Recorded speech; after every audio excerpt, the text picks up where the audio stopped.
We've had a lot of different posts about different generations of the 9-inch and different discussions about the different wood baits, and I've never done this in all the years. We've had a lot of different posts about different generations of the 9-inch and different discussions about the different wood baits and everything, but I've never gotten an example of all the different ones out at the same time and kind of looked over them. And Jake's passing has sort of inspired me to get this stuff out and kind of look through it and reminisce and kind of think about some of the reasons why these baits have become so important to me over the years. So we have to start where it all started, and that would be with these the wood large baits, wood baits in general. I've sort of placed these guys in order. I've got a few more wood ones, but they're all of the kind of standard 13-inch variety for hook. But here's some earlier 13-inchers. And you notice the painted eyes. This one's got glitter. The copper, obviously, they all have the copper through wire. And then this would be a later one. I think they thought around the same time as the M9. You notice that it's got those same doll eyes or glass eyes or whatever you want to call them from the 80s. And I know we've found some of these dated in the late 80s, the wood baits. But you see the newer ones have the glass eyes, and a lot of times the lips and the paint jobs are a little bit more refined, or I guess more in line with what you normally see with some of the more modern baits. But a couple oddities here, you know, like 11-inchers. This 11-incher has a very unique lip, a dish lip, round. And I found this one, I don't remember, somewhere eBay or something, and sent it to Jake to have him take a look at it and sign it for me. And then he was gracious enough, him or Kenny, gracious enough to sell me one of these very unusual tapered body. The body is the shape of a wing on a plane, almost an airfoil, but it's got that same dish lip. And this would be the only wood ones that I know of that have cotter pin and sort of regular hardware, and that's just due to the thinness of the body. These baits are made of redwood, not cedar, but redwood, and you might be able to see that through the paint in a few spots. But so one more thing I'd like to touch on before we move too far off the early stuff is, and this is straight from Jake, told me, and I took notes. So he said in the 50s and 60s, him and his dad would travel up, I believe it was about 400 miles, to Little Jack Lake in Canada, and they would I asked why did he start making these baits, and he said because the usual stuff, the creek chubs, the heddons, I don't know what the other one is, but they weren't big enough. They needed bigger, and nothing was out there. So necessity bears invention so often, and obviously this is a pretty important one. So and also I asked why it was called the Grandma, and he said that his dad said that the lure wobbles like an old grandma walking down the street. And you gotta love that. So all the history here, and just amazing. Along with that goes probably the most famous, one of the most famous musky lures in history, the M9 Grandma, standing for minnow 9. And this would be a wood one of only, 5 or 6 ever produced. This one has a beautiful, I don't want to call it a foil, but it's, I believe, a type of fabric, metallic fabric, and it's a beautiful flash, but it looks like a foil. And then we move up to the generations of the Grandmas, the M9. This would be a first generation plastic, and it was like called butyrate, I believe. Sort of a kind of blown glass type of plastic, and it's actually two sides, and it's got very small brass wire ties or line ties, often mistaken as wood. If you look at the bottoms, a lot of times where that sanding is from the molding marks, people think is wood. And you'll notice the lip is very plain, just says Grandma on it, flat and no dish.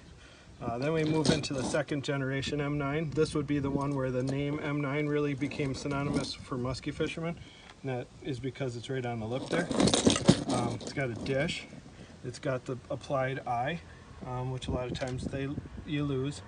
But one of the best trolling baits, and realistically, probably, in my opinion, one of the best twitching and jerk baits ever. And then maybe a little bit of more of an oddity, the J9 Grandma, which is a jerk bait version. You can see the lip, and then some of the applied foiling.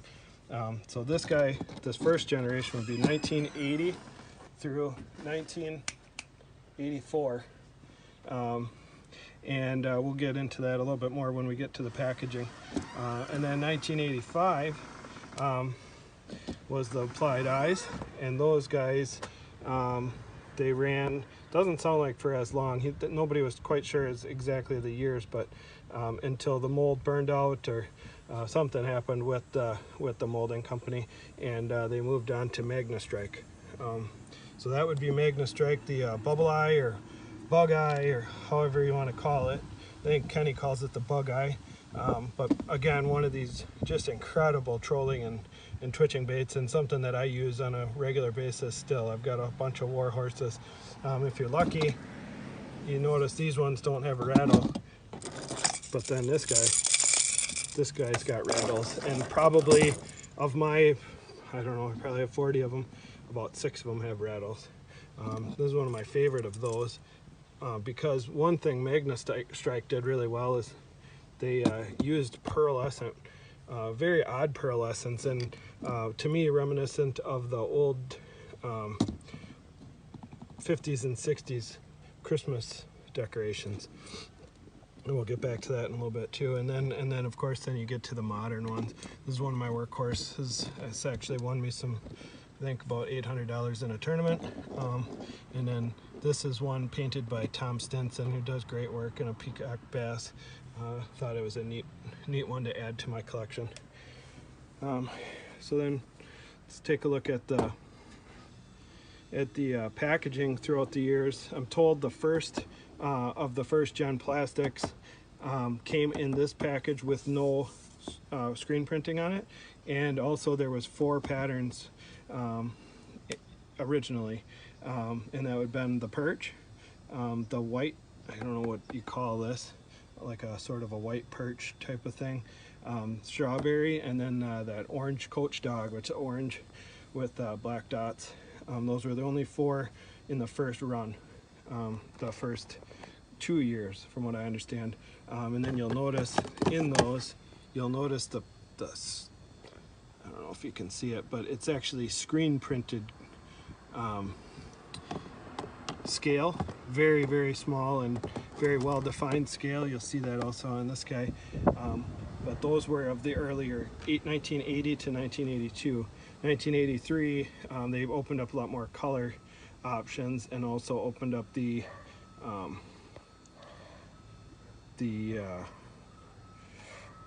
packaging. So here you've got the second version of the real hard plastic packaging that's got the screen printed logo on it. Still comes with the same slips and stuff. Neat old Grandma logo in the shape of the Grandma. And you'll see some are a saltwater version where they've got the zinc or whatever hooks. So a couple of versions of that. Then we get into the M9s in the other plastic, later version. This would be 1985-ish, and you see 2 versions here. We got the jerkbait model with the J9 with the shorter lip, and then also the M9 normal lip. Basically the same packaging, but just 2 examples. And then when we get to Magna Strike, the packaging changed again, and this is one I got from Kenny, from the Salonica family, and that's like a fluorescent jailbird. Kind of a neat neat one, and an example new in the package. So, and then probably less known, here's the little 4-inchers. I don't think these were newer. I don't even remember where I got them, but just thought I should have them for the collection. And then probably not talked about a lot, but are the 6-inch models. And you notice that the earlier ones here have Grandma just stamped on a pretty generic lip. I shouldn't say generic, but then the later ones have the reinforcement on the backing. And here's one version of each of those too in the packaging.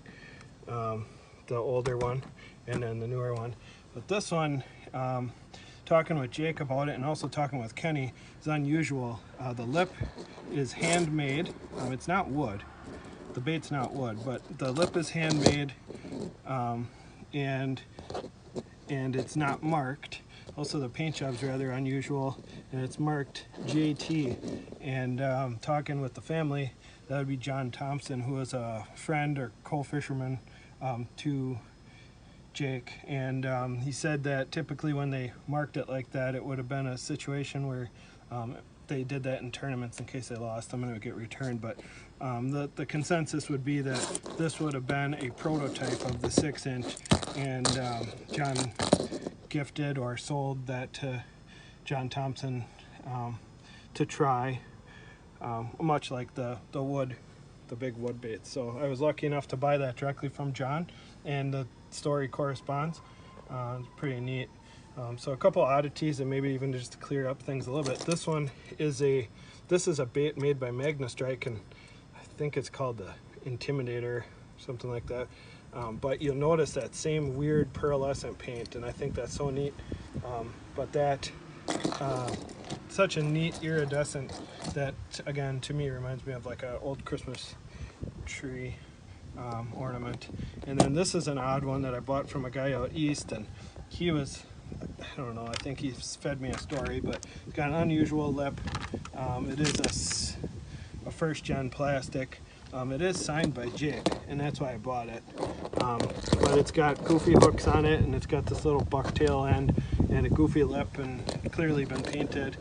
And Kenny doesn't think that John had anything to do with it necessarily, just probably the guy brought it to a show and was proud of it and showed Jake, and Jake signed it for him. So one thing to maybe touch on a little bit, and I won't go too in-depth into it, no point, but you see these J10 Jake. This would be a very early version of the Jake bait, and you know, the story behind it is widely contested, and I've heard the Salonica's family side, and that's pretty much the only side I need to hear. But I made the mistake of asking Jake about the Jake bait, and he said, to put it frankly, that is not my bait.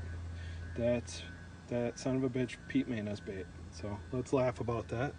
And and I apologized for asking him about it, but part of the history, right? And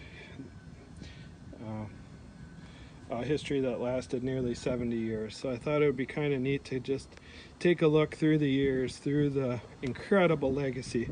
You think about starting in the early 1950s, and all these different bait designs and all these different companies and the different things and the tumultuous relationships and back and forth and whatever. But boy, what a legacy and what a history, and how many fish have been caught on the Grandma bait. Probably an untold and unfathomable number. So Jake, you're a legend, and your legend will live on in these baits, no doubt, for the rest of history.